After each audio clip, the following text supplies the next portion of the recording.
Summer holidays வந்தாச்சு நம்ம GT Holidays வந்தாச்சு. GT Holidays, South India's #1 travel brand.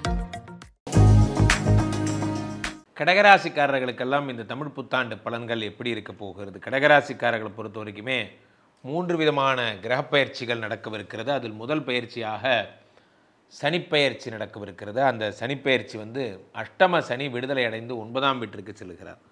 உலகத்திலே நண்பர்களே, இந்த அஷ்டம சனி முடிந்ததே ஒரு பெரிய சந்தோஷம். என்னென்னா, இதுவரை இருந்த ஜெயில் வாசம் விடுதலையானதைப் போல, சிறை கதவுகள் திறந்ததைப் போல ஒரு உணர்வு. காரணம் என்னவென்றால், அஷ்டம சனி என்பது அத்தனை விதமான கஷ்டங்களை திறந்தது. இந்த 2.5 வருஷமும் மாற்றி மாற்றி உங்களை எந்த வழியிலையும் போக விடாமல் ரொம்ப ஸ்டிஞ்சன் பண்ணது என்னென்னா அந்த அஷ்டம சனி தான்.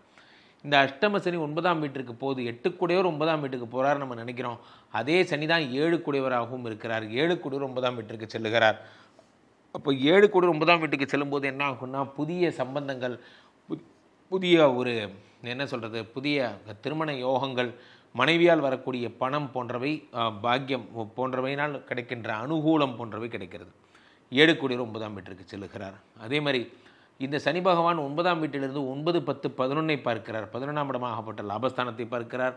அதே மாதிரி சனி பகவான் உங்களுக்கு 7ஆம் பார்வையாக 3ஆம் இடமாகப்பட்ட முயற்சியை பார்க்கிறார்.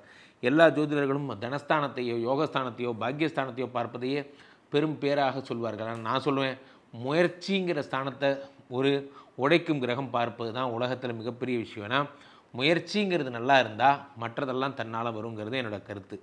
அவ்வகையில் சனி பகவான் உங்களுக்கு 7ஆம் பார்வையாக 3ஆம் இடத்தை பார்க்கிறார். 3ஆம் இடம் என்பது முயற்சி. அந்த முயற்சியை பார்த்து விட்டார்.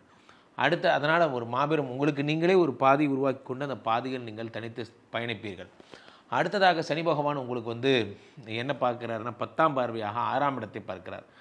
6ஆம் இடம் என்பது உங்களுக்கு ரண ரோக சத்ருஸ்தானம், வியாதி கடன் கஷ்டம் போன்றவை எல்லாம் இந்த 6ஆம் இடம். 6ஆம் இடத்துல வியாதி கடன் கஷ்டம் போன்றவற்றை சனி பகவான் பார்ப்பதால் அதெல்லாம் நிவர்த்தியாகி வியாதி கடன் கஷ்டமே இல்லாதபடிக்கே உங்களுக்கு நல்லபடியான ஒரு வாழ்க்கை என்பது கிடைக்கும். அதே மாதிரி 6க்குடைய குரு என்பவர் 12ஆம் வீட்டில் மறைந்து விபரீத ராஜயோகத்தை உண்டு பண்ணுகிறார்.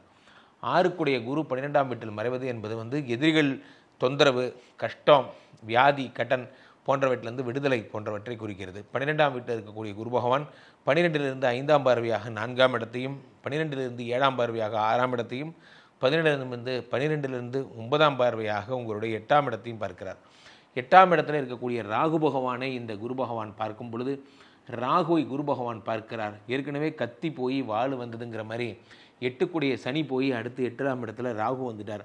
ராகு பகவான் 8ல் வர்றதுனால என்னாங்கன்னா, வண்டி ஓட்டும் போது ஜாக்கிரதையாக ஓட்டணும், வண்டி ஓட்டும் போது கவனக்குறைவு போன்றவை, ஸ்லிப்பரி போன்றவை ஏற்படுவதற்கான வாய்ப்புகள் எல்லாம் உங்களுக்கு ஏற்படும். அந்த ஸ்லிப்பரியிலிருந்து இந்த இந்த குரு பகவான் 8ஆம் இடத்தில் இருக்கிற ராகுவை பார்க்கும் பொழுது மிகப்பெரிய அசட்ஸ் போன்றவை ஏற்படுகிறது, நிலை சொத்துக்கள் போன்றவை உருவாகிறது. இதெல்லாம் தான் உங்களுக்கு இந்த குரு தரும் யோக பலனாக கருதப்படுகிறது. அடுத்து ராகு பகவான் பார்த்தீங்கன்னா 2ல் கேது 8ல் ராகு. 2ல் கேது 8ல் ராகுங்கிறது என்னென்னா, உங்களுக்கு ராகு கேதுவால் வரக்கூடிய தோஷம். ஏன்னா எப்பயுமே காலசர்ப்ப தோஷங்கிறது 2ஆம் இடத்துல ராகு 8ஆம் இடத்துல கேது வந்தால் தோஷம் கிடையாது. ஆனால் 2ஆம் இடத்துல கேது 8ஆம் இடத்துல ராகு வரும்போது உணவே விஷமாகக்கூடிய தன்மைகள் எல்லாம் உங்களுக்கு ஏற்படும். கடகராசிக்காரர்கள் மிகுந்த ஜாக்கிரதையுடன் உணவு, உடை, வயிறு, முக்கியமாக வயிறு சம்மந்தப்பட்ட விஷயங்களில் ரொம்ப ஜாக்கிரதையாக இருக்கணும். காரணம் என்னவென்றால், உங்களுக்கு வயிறு சம்பந்தப்பட்ட பிரச்சனைகள் தான் அதிகமாக வரும்.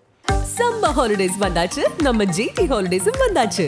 GT Holidays, South India's #1 travel brand.